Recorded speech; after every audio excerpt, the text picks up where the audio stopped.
आज के इस खास विश्लेषण में एक ऐसी चर्चा शुरू करते हैं जो शायद थोड़ी अजीब लग सकती है। जरा सोचिए, क्या बिल्कुल खामोश, बेजान दिखने वाली चीजें हमारी आत्मा के लिए सबसे बेहतरीन शिक्षक, सबसे बढ़िया गुरु बन सकती हैं? ये एक ऐसा कमाल का विचार है ना, जो दुनिया को देखने का पूरा नजरिया ही बदल कर रख देगा। तो इस कड़ी में स्रोत सामग्री एक बड़ा ही दिलचस्प विरोधाभास, एक पैराडॉक्स सामने रखती है। शुरुआत उन चीजों से करते हैं जिनमें भौतिक रूप से कोई जान नहीं होती। अब किताबों की ही मिसाल ले लीजिए। किताबें कभी कोई आवाज नहीं करती, एकदम शांत रहती हैं। फिर भी उनके अंदर कितने विशाल ज्ञान का भंडार छिपा होता है। बिना एक भी शब्द बोले सदियों का ज्ञान, हजारों साल की बातें हम तक पहुंच जाती हैं। मौन की शक्ति, चलिए इसे और करीब से समझते हैं। इस खामोशी की ताकत का असल एहसास करना हो तो जरा उन विशाल ऐतिहासिक और धार्मिक स्मारकों के बारे में सोचिए। दिल्ली में राजघाट पर कदम पड़ते ही वहां की खामोशी में भी ऐसा लगता है जैसे महात्मा गांधी की महान आत्मा सीधे अंतःकरण से संवाद कर रही हो। या फिर जलियांवाला बाग, वहां पहुंचते ही शहीदों के बलिदान को याद करके आंखों में खुद ब खुद आंसू आ जाते हैं। वैसे ही मक्का शरीफ में एक अलग ही किस्म का अद्भुत उल्लास और शांति मिलती है, जबकि मथुरा और अयोध्या से ऐसी गहरी प्रेरणा मिलती है जिसे शब्दों में बांधना मुश्किल है। और चित्तौड़ और हल्दीघाटी, वहां की मिट्टी आज भी वीरता का, शौर्य का एक बहुत ही खास संदेश देती है।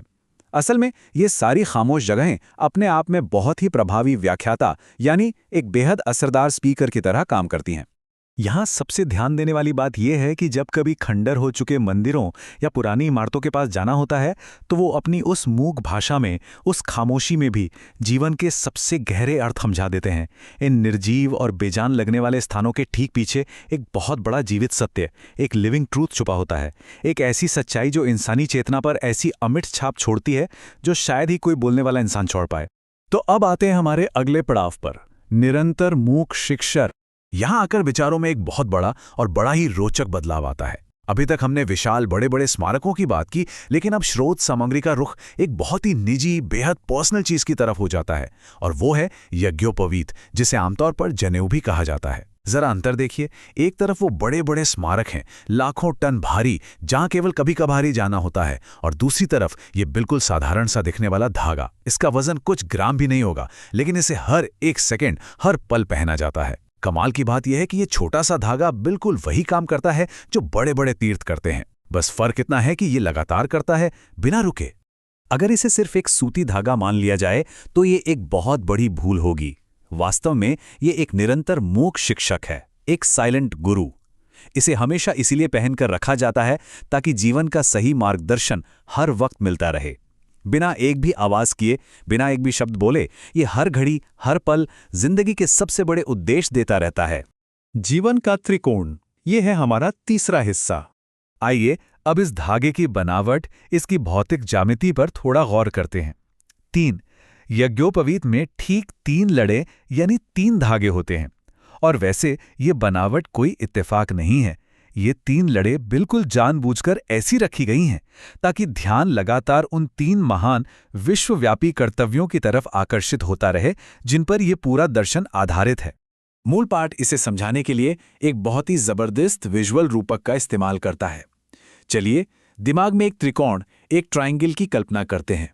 ये जो 3 लड़े हैं ना, ये असल में एक आदर्श जीवन की 3 रेखाओं और 3 कोणों का, एंगल्स का प्रतिनिधित्व करती हैं। अब सोचने वाली बात है, जिस तरह किसी भी ट्रायंगल की सुंदरता और मजबूती इस बात पर निर्भर करती है कि उसके एंगल्स का बैलेंस कैसा है, ठीक वही नियम जिंदगी पर भी लागू होता है। जीवन में भी संतुलन होना बहुत जरूरी है। अगर ये बैलेंस थोड़ा सा भी बिगड़ा, थोड़ी सी भी चूक हुई, तो वो सुंदर सा त्रिकोण एक भद्दा और टेढ़ा मेढ़ा आकार ले लेता है। कहने का मतलब यह है कि एक आदर्श जीवन और कुछ नहीं, बल्कि उन्हीं कर्तव्यों का एक पूरी तरह से संतुलित त्रिकोण है। तो इन सब बातों का आखिर सार क्या निकला? सार ये है कि ये 3 लड़े एक लगातार बजने वाले अलार्म की तरह काम करती हैं। ये छोटा सा धागा जीवन की खूबसूरती के बेसिक स्ट्रक्चर को, उसके आधार को सुरक्षित करके रखता है और किसी भी तरह के नैतिक या आध्यात्मिक पतन को रोकने की कोशिश करता है। ये इस बात की मांग करता है कि रोजमर्रा के कामों में, दैनिक दिनचर्या में इस ज्यामितीय संतुलन को बनाए रखने पर पूरा ध्यान दिया जाए।